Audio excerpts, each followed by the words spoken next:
안녕하세요, 여러분. 행복해지고 싶다면 그렇게 되라. 코즈마 프루트코프라는 책에서 읽은 현명한 명언이자 격언입니다. 제 생각에 이 격언에는 아주 중요한 의미가 숨겨져 있습니다. 무슨 뜻일까요? 사람이 진정으로 무언가를 원한다면 그는 반드시 모든 것을 이룰 것입니다. 행복해지고 싶다면 그렇게 되라. 행복할지 불행할지 스스로 결정하세요. 분명 당신은 매우 우울해 보이고 불행해 보이는 사람들을 만났을 것입니다. 그들의 인생에서 아무것도 잘 풀리지 않습니다. 하지만 다른 사람들도 있습니다. 태어날 때부터 행복하고 웃고 선량해 보이는 사람들. 그들은 태양을 삼킨 듯 빛나고 웃고 밝습니다. 그들의 미소는 빛나고 저녁이 되면 끊임없는 미소로 인해 얼굴 근육이 약간 아플 정도입니다. 그런 사람들이 발산하는 기쁨? 그들은 말 그대로 태어날 때부터 행복하고 본성적으로 행복하며 어떠한 스트레스나 노력 없이도 행복합니다. 모든 사람이 그런 타고난 선물, 즉 작은 것들을 즐길 수 있는 능력을 원할 것입니다. 하지만 이런 의미에서 자연은 매우 인색하고 그런 선물을 버리지 않습니다. 그리고 예를 들어 당신이 태어날 때부터 행복하게 태어나지 못했다면 어떻게든 이것을 고칠 수 있을까요? 물론 할 수 있지만 노력해야 합니다. 만약 당신이 내면의 행복감을 가지고 태어나지 않았다면 당신은 이 행복을 창조하는 법을 배우고 행복해지는 법을 배워야 할 것입니다. 아시다시피 우리 몸의 생물학적 특성은 삶의 특별한 순간에 뇌의 신경세포에 영향을 미치는 쾌락 호르몬, 행복 호르몬의 급증을 시사합니다. 예를 들어 아이가 있다고 가정해 봅시다. 당신은 행복하고 무언가에 성공했다고 느낍니다. 기쁨 호르몬, 즉 뇌에서 즐거운 감각을 담당하는 신경전달 물질이 급증합니다. 그리고 보통 사람들은 행복을 삶의 단기적이고 일시적이며 정확한 순간으로 여깁니다. 어떤 사람들은 이렇게 말합니다. 나는 인생에서 몇 번만 행복했고 그들이 기억하는 구체적인 사건들을 말합니다. 하지만 이런 접근 방식으로는 우리의 삶 전체가 드문 순간 행복의 폭발로 이어지는 끊임없는 악몽으로 변합니다. 우리는 스스로 이러한 폭발을 인위적으로 만들어내기 시작합니다. 우리는 가게에 가기로 하고 비싸고 탐나는 것을 사고 과식하거나 술과 담배를 마십니다. 안타깝게도 이 모든 것은 인위적으로 유도된 행복입니다. 이것은 어느 정도 허용 가능한 수준의 쾌락을 유지하기 위한 일종의 도핑입니다. 하지만 모든 인공적인 것과 마찬가지로 이러한 자극은 궁극적으로 우리에게 장기적이고 영구적인 행복을 가져다주지 못합니다. 알코올 중독자는 알코올을 한 번 더 섭취해야만 뇌에서 필요한 신경전달 물질 농도를 얻을 수 있습니다. 하지만 그 후 피할 수 없는 숙취가 찾아옵니다. 우리 몸의 모든 것은 부정적 피드백 메커니즘에 따라 작동합니다. 특정 물질이 너무 많으면 뇌를 정상 상태로 유지하는 데 필요한 천연 물질 자원이 고갈됩니다. 술, 담배 또는 기타 화학 물질을 섭취하는 것에서는 아무런 좋은 효과도 얻을 수 없습니다. 현대 마케팅은 우리에게 수백만 가지의 다양한 쾌락을 강요합니다. 멋진 익스트림 투어를 떠나거나 새로운 맛을 경험하거나 카지노에서 게임을 즐겨보세요. 소셜 네트워크를 탐색하고 TV 시리즈를 시청하는 것, 이 모든 것은 당신을 쾌락, 도박 중독에 빠지게 하고 단기적인 기쁨을 느끼게 하려는 시도입니다. 하지만 이러한 것들은 당신을 장기적으로 행복하게 만들어주지도 장기적인 행복한 삶을 보장하지도 못합니다. 우리 삶이 지루하고 재미없다는 반복되는 일상이 있고 강렬한 단기적 즐거움과 행복의 순간들이 있다는 심리적 태도는 악랄합니다. 참고로 이는 제가 다른 영상에서 여행을 좋아하고 자신의 여행에 자부심을 느끼는 사람들에 대해 일부 논평가들이 논쟁했던 부분입니다. 저는 그러한 열렬한 여행가나 활동가들은 필연적으로 심리적 문제를 안고 있다고 주장했습니다. 만약 어떤 사람이 집에 있는 것이 불편하고 끊임없이 어딘가로 가고 싶어 하고 이주하고 여행하고 일상에서 벗어나고 싶어 한다면 이는 규범이 아니라 오히려 중도적인 병리 현상입니다. 규범은 바로 지금 당신이 살고 있는 고향을 사랑하는 것입니다. 이 영상의 제목은 불행한 사람들은 왜 여행을 많이 할까? 여행과 관광은 왜 과대평가되는 걸까? 입니다. 행복해지려면 장기적인 안목으로 일하는 법을 배우고 삶을 간헐적인 기쁨과 행복이 터져 나오는 지루한 일상의 띠가 아니라 기쁨의 연속선으로 인식하는 법을 배워야 합니다. 때로는 이 행복의 띠 위에 불편한 점들이 하나씩 떨어져 있는 고립된 고민들로 대체되기도 합니다. 무엇을 점두로, 무엇을 점두로 볼지는 각자 스스로 결정합니다. 안타깝게도 많은 사람들이 행복을 단기적인 강렬한 감정의 폭발, 즉 점부로, 불행을 점누로 여깁니다. 하지만 진정한 행복은 그와는 반대로 일상적이고 장기적인 노력, 자신과 사랑하는 사람, 그리고 사람들과의 관계에 대한 노력입니다. 항상 행복한 상황을 만드는 것이 중요합니다. 선험적으로, 정의상. 행복은 점이 아니라 점과 같습니다. 그리고 끊임없는 행복은 때때로 크고 작은 삶의 문제들로 인해 깨지기도 합니다. 예전 영상에서 저는 어려움을 극복하고 누구든 행복하게 만드는 3가지 핵심적이고 구체적인 방법에 대해 이야기한 적이 있습니다. 링크를 남겨두겠습니다. 영상 제목은 행복해지는 법의 행복을 위한 3가지 주요 규칙입니다. 오늘 저는 다시 한번 정의와 대부분의 사람들이 정의를 어떻게 이해하는지에 대해 이야기해 보겠습니다. 이러한 개념들은 세계관과 행복감과 연관되어 있기 때문입니다. 행복해지려면 이러한 강박관념, 즉 정의를 위한 투쟁을 벌여야 합니다. 모든 사람을 위한 단일한 정의가 자연, 우리 세상에 처음부터 존재하지 않는다는 사실을 받아들이는 것이 중요합니다. 우리 삶의 첫 순간부터 기본적으로 존재합니다. 어떤 사람들은 가난하게 태어나고, 어떤 사람들은 부유하게 태어나고, 어떤 사람들은 건강하고, 어떤 사람들은 아프고, 어떤 사람들은 똑똑하고 능력이 뛰어나고, 어떤 사람들은 그렇지 않습니다. 그리고 우리는 누구에게 정의를 요구해야 할까요? 세상은 처음부터 불공평합니다. 우리 안에 깊이 뿌리내린 차이점은 시간이 지남에 따라 우리의 다음 삶에 점점 더 큰 영향을 미치기 시작합니다.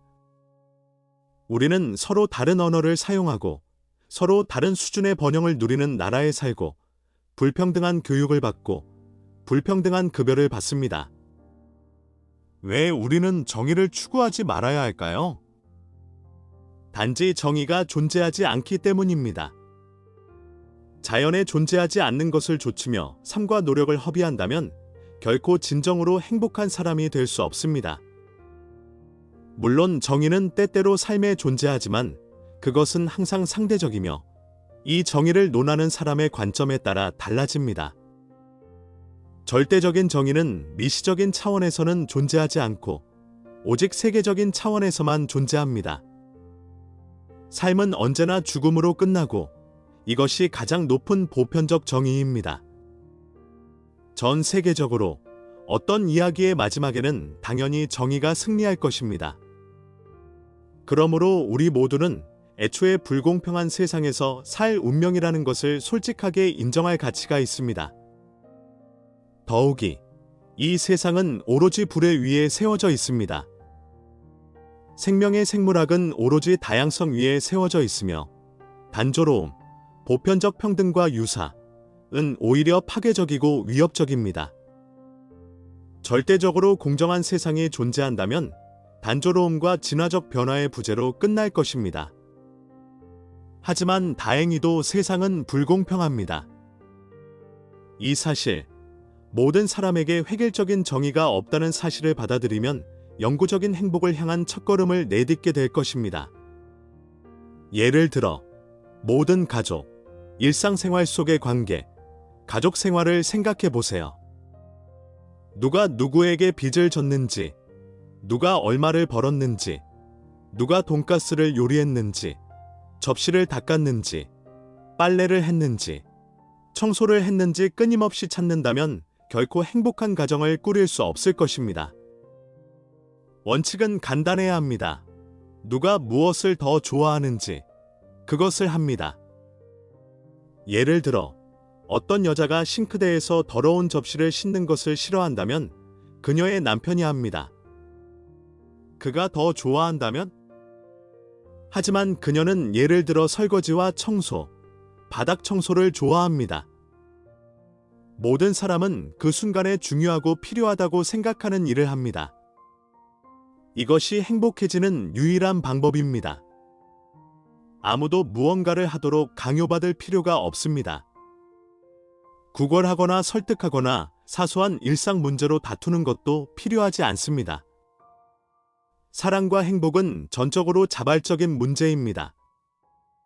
행복한 가정에서는 모든 것이 다툼이나 강요 없이 자연스럽게 일어납니다. 설득하는 것은 쓸모가 없습니다. 누군가를 꾸짖거나. 행복하고 풍요로운 가정에 진정으로 관심이 있는 사람이라면 더 많은 노력을 기울여야 할 무언가를 찾을 것입니다.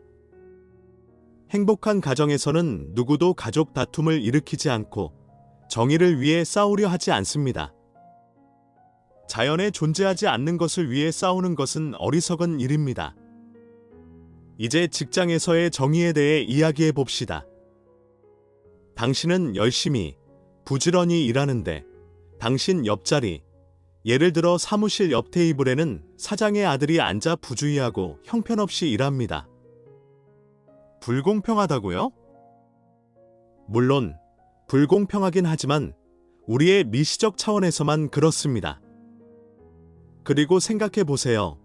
모든 정상적인 부모는 기회가 주어진다면 자녀에게 더 나은 삶을 마련해주고 더 많은 물질적 혜택을 주려고 할 것입니다. 누군가가 자신의 친척을 승진시키고 사람들의 직장 생활을 지원하려는 것은 정상적인 일입니다. 이것이 공식적인 법을 위반하지 않는다면 말입니다. 그리고 당신은 아마도 그들의 입장에서도 똑같이 할 것입니다. 아이가 똑똑하고 현명하다면 부모의 도움 없이도 잘 지낼 수 있겠지만 적응하지 못하고 어리석고 재능이 없다면 아무리 부모가 보살펴도 결국 그에게 도움이 되지 않을 것입니다. 부모가 더 이상 그를 도울 수 없게 되면 그는 분명히 자신의 재산과 지위를 모두 탕진하게 될 것입니다. 즉, 이 경우 언젠가는 정의가 반드시 승리할 것입니다. 시간 문제일 뿐입니다. 평범한 사람들 사이에는 이런 단순한 진실에 대한 오해가 있는데 이는 부자들에 대한 시기와 증오를 불러일으킨다. 예를 들어 공무원과 부자들을 모든 고민의 원인으로 돌리는 습관. 대리, 공무원들이 많이 번다고 하지만 사실 생각해보면 이것도 공평한 것이다. 공무원으로서의 경력을 쌓는 데는 많은 사람들을 책임질 수 있는 능력, 적응력, 문제 해결 능력이 필요하기 때문이다.